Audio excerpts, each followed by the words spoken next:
እግዚአብሔር የሚወዳችሁ እግዚአብሔር ቤተሰቦች በአምላካችን በልዑል እግዚአብሔር ስም እንደምንሰነበታችሁ። እንግዲህ ያለፈውን ጊዜ ባረከልን አምላክ ዛሬም ወዶና ፈቅዶ እንድናገለግለው በዚህ ቦታ አስቀምጦናልና እናንተንም ለመስማት እኛንም ቃሉን ለመናገርና ለመመስከር የበቃ እንዲያደርገን ሁላችሁም በያላችሁበት እንድትጸልዩ እየጠየቅኩ የእግዚአብሔር ሰላም ለሁላችንም ይድረሰን። እንደምንሰነበታችሁ ላለሁ ዛሬ ባለፈው ስናነሳው እንደነበረ የስደቱን ወቅት የዘመነ ጽጌን ጉዳይ እልባት ለመስጠት ነው የመጣነው።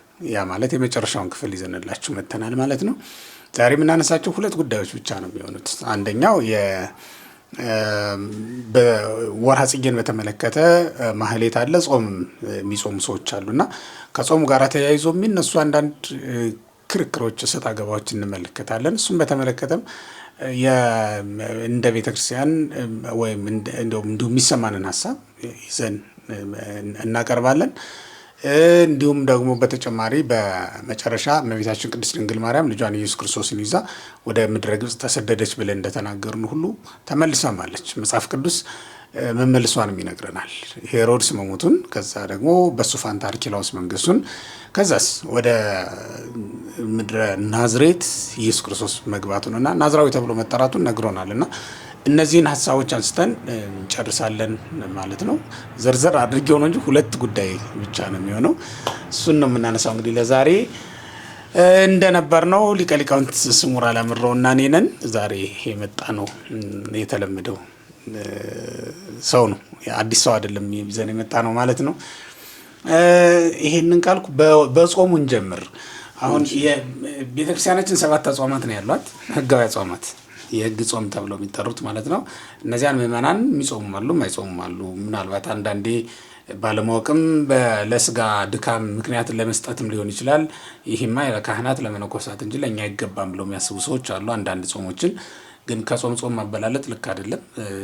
ያ ራሱን የቻለ መስፈሪያ ይኖረዋል። ግን ያ በቤተክርስቲያን በኩል የሚታወቅ ግን ከጾም ማበላለጥ አታውቅም ቤተክርስቲያን። የህግ ጾም ነው 7 ብላ አውጃለች። የቤተክርስቲያኒቱን መልእክትና ጥሪ ሳያዛንፉ መቀበል ግዴታ ነው ለአንድ ክርስቲያን። ከዛ በተጨማሪ ግን ምዕመናን መፍቀሪያነ ጾም የሆኑ ምዕመናን እህቶች፣ ወንድሞች፣ አባቶችም እናቶችም ይህን ወርሃ ጽጌን ይጾሙታል። ሊቃውንቱ ማህሌት ይቆሙታል፣ ምዕመናኑ ደግሞ ይጾሙታል። በአብዛኛው ምዕመናኑ ያልኩት ለምንድን ነው? በአብዛኛው እንዲያውም ወደ ምዕመናኑ ሳይበዛ አይቀርም ጾም ነው ከካህናቱ ይልቅ እና እንደው ይሄን አስመልክቶ እስኪ እንደው አንዳንድ ሀሳብ እንድንሰጥበት ብዬ ነው ያነሳሁት።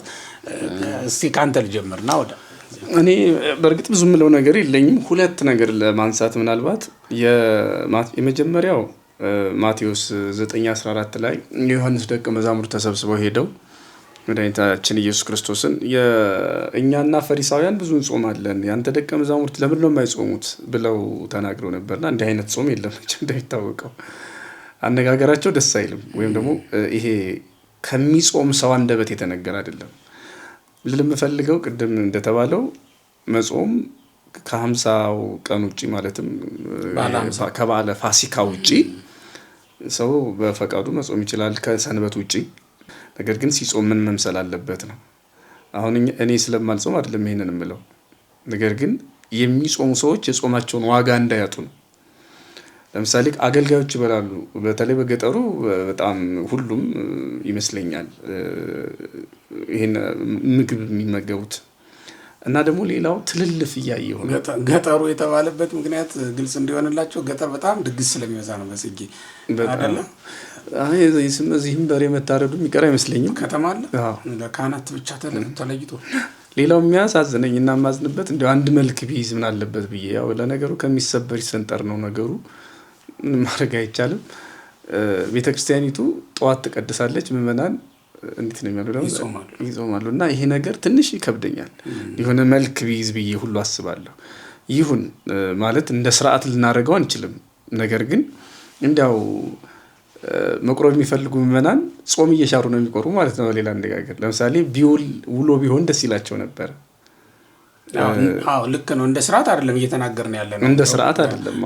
ለህዝቡ የሚስማማውን የቁርባን ሰዓት ከማዘጋጀት እሱን ከማሰብ አንጻር ነው። ከዚያ ውጪ ይሄ ሲሆን እንደው መተቻቸቱ እንዳይኖር ማቴዎስ 6:16 ላይ አንተ በምትጾምበት ጊዜ ፊትህን ታጠብ ራስህን ተቀባ ተብሏል። እና የመጀመሪያው እውነት ነው። ዝም ብለህ እንዲሁ አመዳም መሆን የለብህም ስትጾም፣ ወይስ ጾመኛ ነው ተጎዳ መባል የለብህም ነው ዋናውና ትልቁ ነገር። ቅባት በእነሱ ለምግብነትም ለቅባትም ለጸጉር ለፊት ለጸጉር በተለይ የሚጠቀሙት ይሄ ዘይቱ በጣም አስደናቂ ነገር ነው። ዘይት ከውሃ በፊት ማለት እቃ ላይ ብናፈሰውም ከውሃ በኋላ የምታደርገው ወደ ላይ መውጣቱ አይቀርም።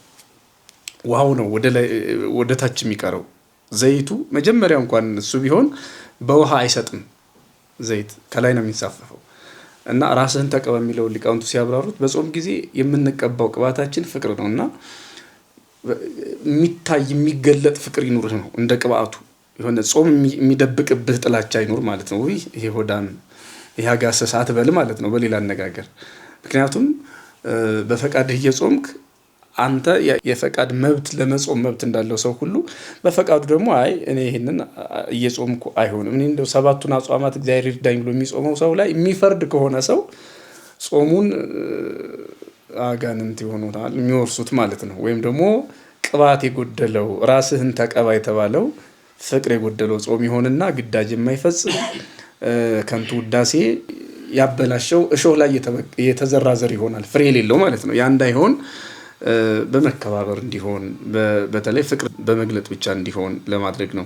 ይህንን ምለው ዝም ያለ ምክንያት ሳይሆን አንዳንድ ነገሮች ሚዲያ ላይ ሳይቀር ወጥተው ስለማይ ነው። ይሄ ማለት አሁንም ደጋግመን ለማለት ምዕመናን አይጾሙ ለማለት አይደለም። በፈቃድ እንዳልኩት ከ50 ቀን ውጪ ማለት ከባለ ፋሲካና ከዕለተ ሰንበት ውጪ ማንም ሰው መጾም ይችላል።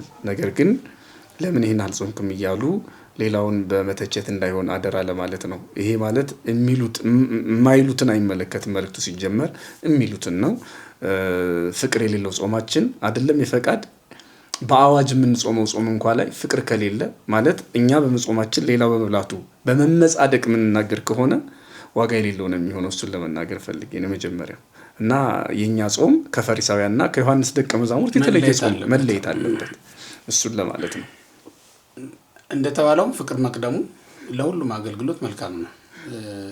ምዕመናን በጣም ሊያስቡበት የሚገባው እንደውም በጣም ትልቁ ነገር ማንኛውም አገልግሎት በፍቅር ሊሆን እንዲገባው ነው መታየት ያለበት ትልቁ ነገር እሱ ነው። ፍቅር ያለበት አገልግሎት ከተፈጸመ በኋላ አይደል የሚለው በመቅድመ ተአምር ስንሰማ ራሱ ፍቅር ያለበት አገልግሎት ከተፈጸመ በኋላ ይላል። በጣም የሚገርም ነው። ፍቅር ያለበት ቅዳሴውም ቁመቱም ጸሎቱም ሁሉም ፍቅር ያለበት መሆን እንዲገባው ነው የታዘዘው ማለት ነው። ለበሽተኛ ካልሆነ በስተቀር ጨው የሌለበት ምግብ ለማንም እንደማይሰጥ ሁሉ ፍቅር የሌለበት አገልግሎትም ለኃጥአን ካልሆነ በስተቀር ለጻድቃን የላቸውም። ያ ማለት ለቤተክርስቲያን የላትም ማለት ነው። ቤተክርስቲያን ነች ጻድቃን የምትባል ቤተክርስቲያን ነች አይደል? ጻድቅት ነፍስ ቤተክርስቲያን ነች። ስለዚህ የቤተክርስቲያን አገልግሎት ምንጊዜም ቅሱም መሆን አለበት፣ በፍቅር መጣፈጥ አለበት። ጾም አንዱ ነው ከነዚህ አገልግሎቶች መካከል። ስለዚህ ሁሉንም በፍቅር ማድረግ ማለት በዛውም ላይ እኔ በማየው ነገር ምንድነው የሰው ትሩፋት ምን እንደሆነ አታውቅም። ያንተን ትሩፋት እኔ ላውቅ አልችልም። ያ ማለት ያንተን አገልግሎት ስትበላ ነው ያየሁ እንጂ ሌሊት ቤት ገብተህ የምትሰራውን ነገር አላውቅም። እግዚአብሔር በዛ በኩል የሚሰጥህን ምህረትስ ታውቃለህና ነው እኔ እንደዛ ልተች የምችለው። በእውነት የቅዱስ ጳውሎስን በጥፊ መማታት አስበህ አይተህ ተመይትከኑ ጳውሎስ አበዘ ቀዳሚ ግብረ ከልትል ትችል ይሆናል አይደል? ጳውሎስ ጴጥሮስን በጥፊ መታው። በታሪክ እንደምንረዳው በጥፊ የመታው ግን ለአሕዛብ ለማስመሰል ካህነ ጣዖት መስሎ ለመታየት ነበረ። በመስሎ ለመሳብ የተደረገ ነበር እንጂ ለሌላ መሐሌው ላይ ደቂቃ የሚለው ላይ ተባዙ እንተይ የእናቴ ልጆች ስለኔ ነው ስለነሱ አይደለም ስለኔ ነው የሚለው። ልክ ነው። ሁሉም ስለ ክርስቶስ ነው መሆን ያለበትም። ያም በጥፊ የተመታው ስለ ክርስቶስ ነው፣ ይህም በጥፊ የተመታው ስለ ክርስቶስ ነው። እና በጥፊ መማታቱን ያዩ ሰዎች ጳውሎስ ክዷል ብለው ሊያስቡ እንደው እንዴት ሊሆን ይችላል? እንደዛ ብሎ እንደማሰብ ነው። እና ይሄ አገልግሎታችን ሁሉ ከንቱ የሚያደርግ ጉዳይ ነው ለማለት ነው። በነገራችን ላይ ትምክህትና ይሄ ግብዝነት ያለበት ጾም አያድንም። ምክንያቱም አይተነዋል። በሉቃስ 18 ላይ የተገለጠው ሰውዬ እኮ በሳምንት 2 ቀን ጾማለሁ ብሎ ፎክሯል። ከባድ ነገር ነው ያደረገው። በእርግጥም እኮ ሕጉ ያንን ያዘዘው። በጣም ነው የሚገርመኝ። እሱን ሰውዬ አንድ ሊቅ ሲተረጉሙ ይሄ በሳምንት 2 ቀን ጾማለሁ የሚለው እንደዚህ ቀራጭ አላረከኛለሁ። ራስህ ሮጥ ካለው በሩጫ ሜዳ ላይ ራስህ ሮጥክ፣ ለራስህ አጨበጨብክ፣ ራስህን ሜዳሊያ ሸለምክ እና ጾማችን ላይ ራሳችን አጨብጭበን ራሳችን ሸልመን አይሆንም። የሚሸልመን አምላክ አለ። የሚሸልመን አምላክ ደግሞ ሌሎችን በመንቀፍ ላይ የተመሰረተ ጾም በምንም ተአምር ሌላውን አይደለም በፈቃድ ላይ ይቅርና በአዋጅ ጾም ላይ እንኳን ሌሎችን በመንቀፍ አይደለም፣ ስርዓት ባለው መንገድ በፍቅር በማስተማር ነው ወደ ስርዓት ማምጣት የሚቻለው እንጂ በስድብ ሊሆን አይችልም ለማለት ነው። ንጽጽርም አይደለም እኮ የመንግስተ ሰማያት ጉዞ ስርዓቱን ህጉን መፈጸም ነው እንጂ ንጽጽርም አይደለም። እንደውም እንትን የሚሉት ዝም ብሎ አፈ ታሪክ የሰማሁት ልንገርህ። አሁን እንስሳት ሩጫ ጀመሩ። ከዛ ሩጫ የጀመሩት እንስሳት ኤሊና ይቺ ምንድን ሚዳቋ ናቸው። ከዛ ውድድሩ ከኤሊ ጋር መሆኑን ስታውቅ ሚዳቋ ትንሽ ተኝቼ ልነሳ ብላ ተኛች። ኤሊ ግን ውድድሩ ከሚዳቋ ጋር መሆኑን ስላወቀች መገስገሷን ቀጠለች እና ሚዳቋ ሳትነሳ ከእንቅልፏ ኤሊ መጨረሻ ላይ ቀድማ ሲጨበጨብላት ሚዳቋ ነቃች። አሁን ይሄ ንጽጽር ነው ተመልከት። በምንም በቃ አሁን ብቻ መጨረስ ነው የሚያሸልመው ማለት ነው። ክርስትና ላይ ስትመጣ ግን እንደዚህ አይደለም፣ ንጽጽር አይደለም። ገሌን ስለቀደምክ አይደለም የምትሸለመው፣ እግዚአብሔር ያዘዘህ ነገር ስላደረግክ ነው እንጂ ከገሌ የተሻለ ሰዓት ስላለህ እንትን አትልም። ሪከርድ ሰብሯል የተሻለ ሽልማት ይገባዋል የሚል የለም በክርስትና። የታዘዝከውን አድርገሃል ወይ ነው። ብራብ አበላችሁኝ ብጠማ ጠጣችሁኝ አይደል? እናንተና ሲከለክሉኝ እናንተ አበላችሁኝ አይልም። በቃ ብራብ አበላችሁኝ ነው። በቃ የተራባ ብላ። ጎረቤትን ሊከለክል እኮ ይችላል፣ አንተ ግን አብላ። እንትና ሲከለክል እኔ አይደል እንዲያበላሁ ብትል እሱ ሽልማት ቅድም የተባለው በቃ ሽልማቱን ራስህ አሸንፈህ እንደመውሰድ ነው የሚቆጠረው። ይሄ አምባገነንነት ነው፣ ልክ አይደለም ነው። እንደው ለሚጾሙ ሰዎች ዋጋ እንዳያጡ ነው እውነት ለመናገር እንጂ ለመንቀፍም ምን ለማለት እንደው ለማስተማርም ብላ ዋጋ ግን እንዲያጡ አንፈልግም። በድካማቸው ዋጋ እንዲቀበሉ ለሚጾሙት ብቻ ሳይሆን እኛም የሚጾመውን ብዙ ጊዜ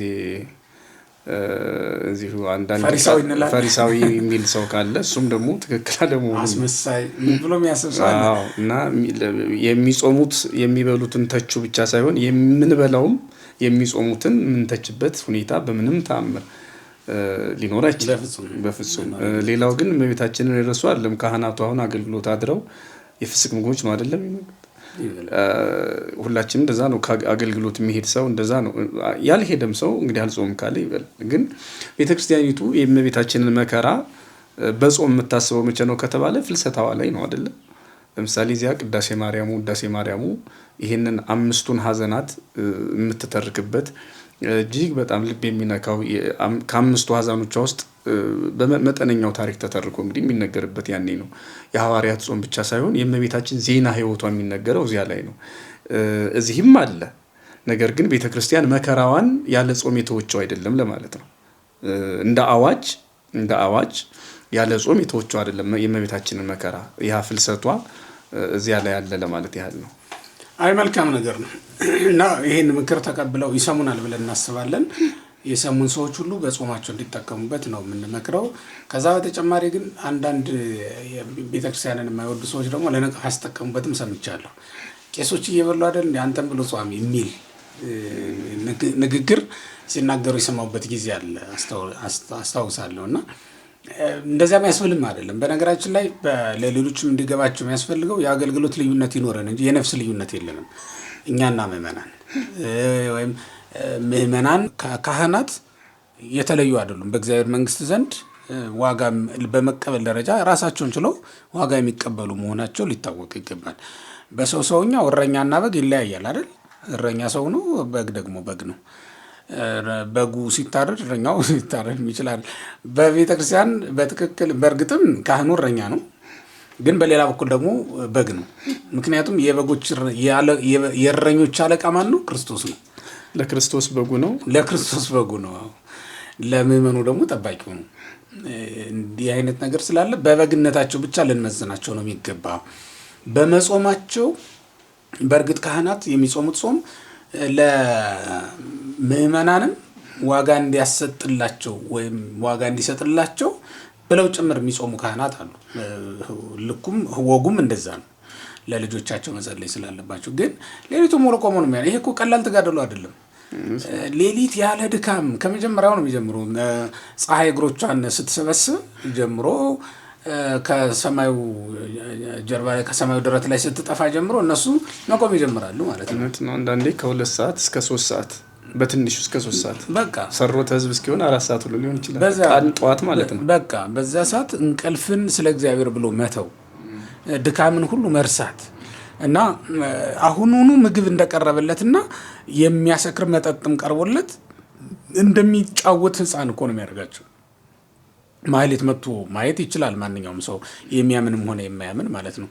እውነት ለመናገር መንፈስ ቅዱስ ባይረዳቸው ውሃ ሳይቀርብለት ያን ያክል መናገር የሚችል ባለስልጣን አለ? በቁጭ ብለን እንኳን እንዲህ በምንናገረው ውሃ ቀርቦለት ያንን እየተጎነጨ ነው አይደል ሰው ሊናገር የሚችለው? ጉሮሮ እያራሰ ነው። ግን ሊቃውንቱ ሌሊቱ ሙሉ ድምፃቸው ሁሉ ተዘግቶ ከመከራው ጽናት የተነሳ በጣም ረጅም ከመሆኑ የተነሳ ማለት ነው። ይህን ታደጉ እንደውም ይህን ምን ይሉት ነበር? እኛ ስንተኛ ቁማችሁ እኛ ስንበላ ጾማችሁ እያሉ ይናገሩ ነበረ። እና ህዝቡ ሲተኛ የሚቆሙ ናቸው እነዚህ ሰዎች። ቀላል ተጋድሎ አይደለም። የእነሱ ተጋድሎ ይሄ ነው። በቃ የእነሱን ተጋድሎ እዚህ ላይ መተው ነው። የእነሱ ተጋድሎ ይሄ ነው፣ የእኛ ተጋድሎ ደግሞ ይሄ ነው ብሎ መውሰድም ይቻላል እንጂ ለመተቸት የሚያበቃ ግን አይደለም። በተለይ ከቤተክርስቲያን ውጭ ሆነው ካህናቱ እየበሉ ምናምን ብሎ የሚተች ሰው ካለ ይሄን እንዲህ አይነት ልዩ ልዩ ትሩፋት ለሰው አለው። ስለ ጽድቅ የሚራቡ እኮ አሉ። ከዛ መካከል ምናልባትም እኮ የሚበላ ሰው ሁሉ ሆዱን ለመሙላት የሚበላ አይደለም። ለቁመተ ስጋ ይበላል፣ ግን ደግሞ ከፍሎ እየተወ የሚራብ ሰው ነው። ዘወትር የሚጾም ማለት ነው። ይሄ ከፍሎ እየተወ የሚራብ እኮ ስለ ጽድቅ የሚራቡ የሌለ ቅዱስ መጽሐፍ ጽድቅን የሚራቡ ወይም ስለ ጽድቅ የሚራቡ ማቴዎስ 5:6 ላይ ያለው ስለ ጽድቅ የሚራቡ ብለን የምንጠራቸው እኮ እነዚህ ስለ እግዚአብሔር ብለው ከፍለው የሚተውን ማዕድ የሚከፍሉ ጥቂት ይበላሉ፣ ብዙውን ለድሆች ያካፍላሉ። አሁን እነዚህ ሰዎች እኮ ዘወትር ከሚጾም ሰው ጋር እኩል ነው ክብራቸው። ምክንያቱም ለእግዚአብሔር ብለው ሁልጊዜ ሰውነታቸውን ቀጥተው ነው የሚኖሩት። ወስነው ገጥተው ፊታቸው ላይ የቀረበውን እግዚአብሔር እጃቸው ላይ ያስገባውን እንጀራ ለድሃ አካፍለው የሚኖሩ ናቸው እና እግዚአብሔርን በልዩ ልዩ መንገድ የሚያስቡ ሰዎች ናቸው። እግዚአብሔርን ሰው አንተ እግዚአብሔር የምታገለግልበትን መንገድ እኔ ላውቅ አልችልም። በታወቀው አገልግሎት እንገናኛለን፣ አብረን እንቆርባለን፣ አብረን እናስቀድሳለን፣ ቅዳሴ እንቀድሳለን። በማይታወቀው አገልግሎት ግን ያንተ ትሩፋት ልዩ ልዩ ነው እና ሰውን ስትተቸው ያን ሁሉ አብረህ ከንቱ እያደረግከው ነው። እግዚአብሔር በዛ ሁሉ ሊመሰገን አይችልም የሚል ድምዳሜ ላይ ደርሰህ ለራስህ ፈራጅ ሆነ መቆም ነውና ይህን በደንብ ሊታሰብበት የሚገባ ጉዳይ መሆኑን አጽንኦት ለመስጠት ነው። የዚህ ዘመነ ጽጌን በተመለከተ የመጨረሻ ምራ ግብራችን ላይ የምናነሳው የመመለሷን ጉዳይ ነው። ሄሮድስ ሞቷል፣ አርኪላዎስ ነግሷል እና እመቤታችን ቅድስት ድንግል ማርያም ደግሞ ከነ ልጇ እንድትመለስ መላኩ ለዮሴፍ በሕልም ተገልጿል። እሱም በተመለከተ እንግዲህ ትንሽ ሀሳብ እንስጥና ይብቃል። እንግዲህ የሚሞተው ንጉስ ሞተ፣ የማይሞተው ንጉስ ደግሞ ተመለሰ። አዎ ይሞታል በፈቃዱ ይህም ንጉስ። ነገር ግን በፈቃዱ ሞትን ድል አድርጎ የተነሳ ነው። ሄሮድስ በፈቃዱ ድል ነስቶ የሚነሳ አይደለም። የሚያስነሳው እስኪያስነሳው ድረስ በመቃብር ይቆያል። ስለዚህ በሞት ላይ ስልጣን ያለው በፍጥረታይስ በሕያዋን እና በሙታን ላይ ስልጣን ያለው ጌታ ወደ ተነሳበት ሀገሩ ተመልሷል ማለት ነው። እና እንግዲህ ይህን ሚጠት አባቶቻችን ሊቃውንት ብዙ ብለዋል። በአጭሩ ለመናገር ያህል ልጄን ከግብጽ ጠራሁት ተብሎ የተጻፈ ትንቢት ቃል አለ አይደለም? ስለዚህ ሚጠቱም ስደቱም ተጽፏል በመጽሐፍ። ስለዚህ መመለሱ በራሱ ሌላ ትርጉም አለው። ምክንያቱም እስራኤል ግብጽ ሄደው አልቀሩም፣ ተመልሰዋል። ነፍሳት ሲኦል ሄደው አልቀሩም፣ ተመልሰዋል። በኋላ ዘመን ክርስቶስ ለሚያደርገው ነገር በሙሉ አስቀድሞ ሙሴ ላይ እግዚአብሔር ትልቅ ስራ ይሰራ ይመስላል በመጻሕፍት እንደተጻፈው። ደግሞም ነው እስራኤልን እየመራ ሙሴ በበትሩ የኤርትራን ባህር ከፍሎ አሻገረ፣ ወደ ከነዓን ወሰዳቸው፣ ወይም ወደ ኢየሩሳሌም ወደ እስራኤል ምድር ወሰዳቸው። አምላካችን ክርስቶስም በኋላ ዘመን ለሚያደርገው ትልቅ ነገር ራሱ ለሚፈጽመው ነገር አሁን በስደቱ ምሳሌውን ገለጠ ማለት ነው። እሱ ምንድነው? ግብጽ ሲኦል ሆናለች፣ ወይም የሲኦል ምሳሌ ተምሳሌ ትሆናለች። መመለሱ እንግዲህ በኋላ ዘመን በሙሴ በበትሩ ነው የኤርትራን ባህር የከፈለ፣ ክርስቶስ ደግሞ በመስቀሉ ነው የኤርትራን ባህር የከፈለው። ስለዚህ በመስቀሉ በትርነት እኛን ወደ ቀደመ ክብራችን ወደ ቀደመ ሀገራችን መመለሱን ያሳያል። ቅድም በትንቢተ ሕዝቅኤል ምዕራፍ 21 ቁጥር 1 ጀምሮ የተጻፈው የሰው ልጅ ሆይ ፊትህን ወደ ኢየሩሳሌም አቅና የሚለው ቃል መድኃኒታችን ኢየሱስ ክርስቶስ ፊቱን ወደ ኢየሩሳሌም ሲመልስ የምናየውም ተመሳሳዩ ቃል ይሄው ነው። እኛ ፊታችን አብረን ክርስቶስን ፍለጋ ወደ ኢየሩሳሌም ዞር ብለናል። የትኛው ኢየሩሳሌም? ሰማያዊት ኢየሩሳሌም። ስለዚህ መመለሱ የእኛን መመለስ ያመለክታል ማለት ነው። ቅድም እንዳሉት ስደቱ የእኛን መመለስ ወይም ደግሞ ስደተኛን ለመመለሳል፣ ሞቱ ህይወት እንደሆነን ስደቱም ለእኛ መመለስ ነው። የሚጠቱ ደግሞ ይህንን የሚያረጋግጥልን ነው። ስለዚህ ወደ ቀደመ ሀገራችን ወደ ቀደመ ርስታችን መመለሳችንን የሚያሳይ ቃል ነው ወይም ደግሞ ታሪክ ነው ማለት ነው። ይሄ የክርስቶስ መመለስ የድንግል ማርያም መመለስ ከሲኦል ወደ ገነት መመጣታችንን ለማሳየት ተሰደደ። ከዚያ በኋላ ደግሞ ምንድነው ከዚህ ከገሃነመ እሳት ወደ መንግስተ ሰማያት የተደረገልንን ፍልሰት የሚያሳይ ነው። ልክ ነው። ከሁለቱም መውጣት ነው። ከገነትም መውጣት ነበር፣ ከዛም ከሲኦልም መውጣት ነው። እነሱን አሳይቶናል። መልካም ነው። ምናልባት አንዳንድ ሰዎች አሁን እዚህ ምድረ ፋይዳ አይደል ያለን መች መለሰንም ቢያንስ ተስፋ አለን። ከሱ በፊት ያለ ተስፋ ነን።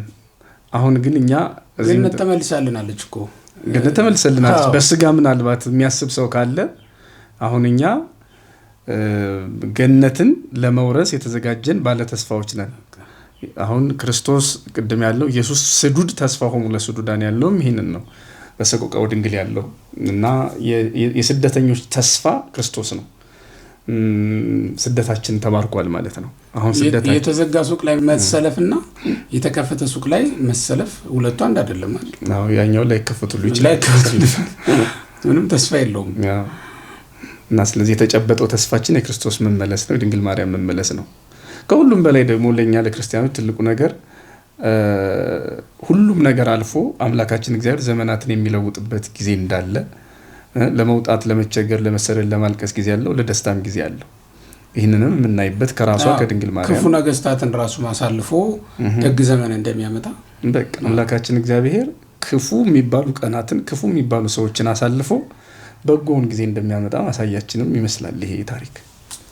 ይሄ እንደዛ ሁሉ ደም ይጮሃል። እውነት ለመናገር ከሳሽ ነውና አቤል አንድ ጻድቅ ነው አይደል? በቃየል ተገደለ። የአቤል ደም ሁሌ ይጮህ ነበር። የነዛ ሁሉ ህፃናት 144,000 ህፃናት ቀላል አይደለም። ያ ሁሉ ደም ደግሞ በሄሮድስ ላይ ይጮህ ነበር። ስለዚህ ሄሮድስ ሞተ ተብሎ ተነገረለት። ሞተ። በሱ ፋንታ አርኬላውስ ነገሰ። እንደውም ምንድነው ክብርን ሰው ይወስደዋል የሚል መልእክትም አለው። ዛሬ የምትሳሳለትን ነገር ሁሉ ሰው ይወስደዋል፣ ይዘህ አትሄድም። ሰዎች አርኬላውስ መንገሱን መነገሩ እኮ ለዛም ጭምር ነው። አስታውሱታል መልአኩ አርኬላውስ ነገሰ ብሎ ነግሮት ስለሆነ ማለት ነውና ዛሬ የትኛውንም ያህል ብትሳሳለትና ብትጠብቀው የሆነ ቀን ሰው ይቀማል። እሱን በደም ሰዎች እንዲያስቡት እንዲያጤኑት የሚያስፈልግ ጉዳይ ነው። መልአኩ መጥቶ ይህንን ነግሮት ነው የተመለሰው። ጌታችንም ወደ ናዝሬት ገብቶ ናዝራዊ ተብሎ ተጠርቷል። ስመ ጽሕለት ነው ይሉታል ሊቃውንቱ፣ የስድብ ስም ነው ናዝራዊ ተብሎ። ናዝሬት በራሷ ያው እንግዲህ ያኔ ነበራስ በትርጓሜ ቤትም ታውቃለህ ምን እንደምትባል እስርት ነች። ምንንት ጽሕልት ከተማ ናትና ናዝራዊ መባልም ልክ እንደዛው ኢየሩሳሌማዊ አይደለም የተባለውና ናዝራዊ ተብሎ ተጠርቷል። ይህ ስመ ጽሕለት ነው ብለውታል አባቶቻችን። በዚህ ስም ተጠራ። በእርግጥ ትንቢትም ነበረ፣ ግን በዋናነት በዚህ ስም ተጠርቶ ወደ ናዝሬት ገባ። በናዝሬት ሀብታጽና እንደውም ወደ አደገበት ወደ ናዝሬት ገባ ነው የሚለው። እመቤታችን ቅድስት ድንግል ማርያም እንግዲህ ከ3 ዓመት ከ6 ወር ወይም ከ7 መንፈቅ በኋላ እመቤታችን ተሰደደችና ተመለሰች ነው። እንግዲህ የኃጢአት ነፍስ መመለስ ምሳሌ ነውና ጻድቃንን በንስሐ የሚመልሳቸው መሆኑን የተሰደዱት እንደተሰደዱ እንዳይቀሩ ቤተክርስቲያን ትጸልያለች። ስለሚሰደዱ ሰዎች እንማልዳለን አደምነው በቅዳሴያችን ሁሉ በኃጢአት የተሰደዱትን በንስሐ እንዲመልሳቸው ነው የቤተክርስቲያን ጸሎቷና ዛሬም በልዩ ልዩ ምክንያት ወደ መጠጥ ቤት የተሰደዳችሁ፣ ዛሬ በልዩ ልዩ ምክንያት ከቤተክርስቲያን የወጣችሁ፣ ኃጢአት ያባረራችሁ፣ ዲያብሎስ የማረካችሁ ሁላችሁንም ብትመለሱ ቤተክርስቲያን ትቀበላችኋለች። የተሰደደው ክርስቶስ ተመልሷል። እኛ በኃጢአት የተሰደድን ሁላችንም እንደምንመለስ የቤተክርስቲያኒቱ አስተምሮ ይህንን ነው የሚመስለውና ሁላችንንም ወደ መካነ እረፍታችን ወደ መካነ ነፍሳችን ወደ ገነት ወደ መንግስተ ሰማያት ወይም ወደ ሕጽነ እግዚአብሔር ወደ እግዚአብሔር እቅፍ እንዲመልሰን እግዚአብሔር ቅዱስ ፈቃዱ ይሁን እንላለን። ማምላክ ወላዲተ አምላክ ቅድስት ድንግል እመቤታችን በስደቷ ጊዜ ግብጽን የባረከች ሁላችንን እንድትባርከን የሁላችንን ታሪክ እንድትለውጥ እንማልዳታለን በዚህ በስደቱ ወቅት ማለት ነው። የሚችል በጾምና በጸሎት የማይችል ደግሞ በማህሌት ሁለቱን ማስተባበሩ የሚችል ይኖራል። ካልቻለ ደግሞ በአንዱም ቢሆን መማፀን ይገባል። በዚህ ወቅት አጥብቀን መለመን ይገባናል። በረከተ ስደቷ በረከተ ሐዘኗ ከሁላችንም ጋራ ይሁን። ስለነበረን ጊዜ የአባቶቻችን አምላክ ልዑል እግዚአብሔር ስሙ ለዘላለም የተመሰገነ ይሁን እያል መርሃ ግብራችንን በዚህ እናጠቃልላለን። ሌላ ጊዜ በሌላ ርዕሰ ጉዳይ እስክንገናኝ ድረስ በሰላም ቆዩን። እግዚአብሔር ይስጥልን።